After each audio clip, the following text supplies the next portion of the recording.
Sir কি খবর দেয় এতদিন পরে? স্যার এতদিন পরে মানে হলো রাখেন, বিশ্বের সবচেয়ে বড় আইকিলের ব্যাংকে ডাকাতি হয়েছে, তো আপনি এই ভিডিওটা দেখেন। কি বলো? দর্শক, আমি এখন আছি বাংলাদেশের মধ্যে সবচেয়ে বড় ব্যাংকের কাছে। এই ব্যাংকটি এখন ছিনতাই হয়েছে। এখন সিআইডি কি অ্যাকশন আগে নিবে না সব টাকা পয়সা সব ছিনতাই করে নিয়ে যাবে? দেখা যাক কি হয়। 2 ঘন্টার মধ্যে এই ব্যাংকের ম্যানেজার যদি না এসে দরজা খুলে দেয়, তাহলে দরজা ব্যাংকে সব লুট করবো। আর সিআইডি যদি কোনো নাক গলায়, তাহলে সিআইডি অবস্থা খারাপ করে দিন। ও মাই গড!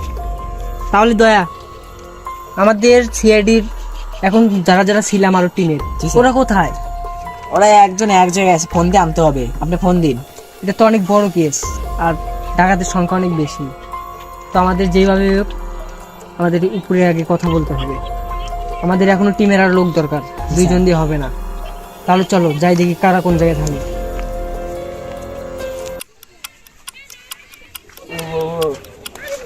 ও আচ্ছা, হ্যালো নাতাশা। Hello fabrics. শেট, কি হলো দয়া? নাতাশার তো বিয়ের নতুন বাচ্চা হয়েছে, এই জন্য নাতাশা আসতে পারবে না, ব্যস্ত। আর অভিজিৎ তো মনে করেন ধান কাটতেছে, এই জন্য আসতে পারবে না। আর ওই ফেব্রিক্স তো নতুন বিয়ে করছে, এই জন্য বউতে আসতে পারবে না চাকরিতে। কি বললো? এগুলো সিআইডি বাদ দিয়ে নতুন? তাহলে এখন মিশনটা কিভাবে করতে হবে? তাহলে দয়া, আমাদের দুজনের এই মুহূর্তে বাংলাদেশ ব্যাংকটাকে বাঁচাতে হবে। জি স্যার, এখন ওদেরকে এখন যতই যা শরীরে যা হোক গা আমাদের, তো আমরা ব্যাংকের রক্ষা করবো, চলেন। চলো। 1 ঘন্টা হয়ে গেল, এখনো ব্যাংকের ম্যানেজার এসে নাই। এখন থেকে ব্যাংক ভাঙায় লিখবো।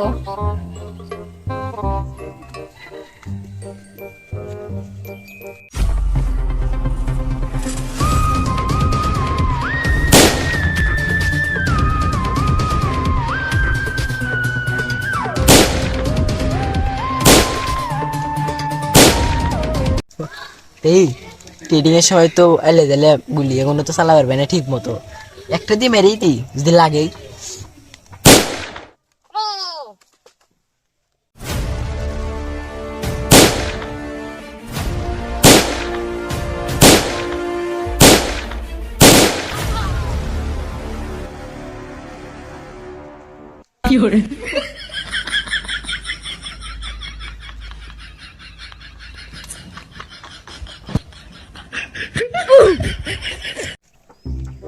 স্যার এদের তো বসই পলাইলো, অল্পর জন্য ধরতে পারলাম না। যাই হোক, আমরা তো বাংলাদেশ ব্যাংকটাকে সেভ করতে পেরেছি। জি স্যার। আর এদের লাশগুলো ফরেন্সিক ল্যাবে নিয়ে তদন্ত করতে হবে। এদের থেকে ওর বসের কোনো ক্লু বের হইলে ওকে আবার ধরতে পারবো। জি স্যার, চলেন। তাহলে লাশগুলো কি নেওয়ার ব্যবস্থা করবো। গাড়ি পাঠান, গাড়ি তুলে দিই সবটি।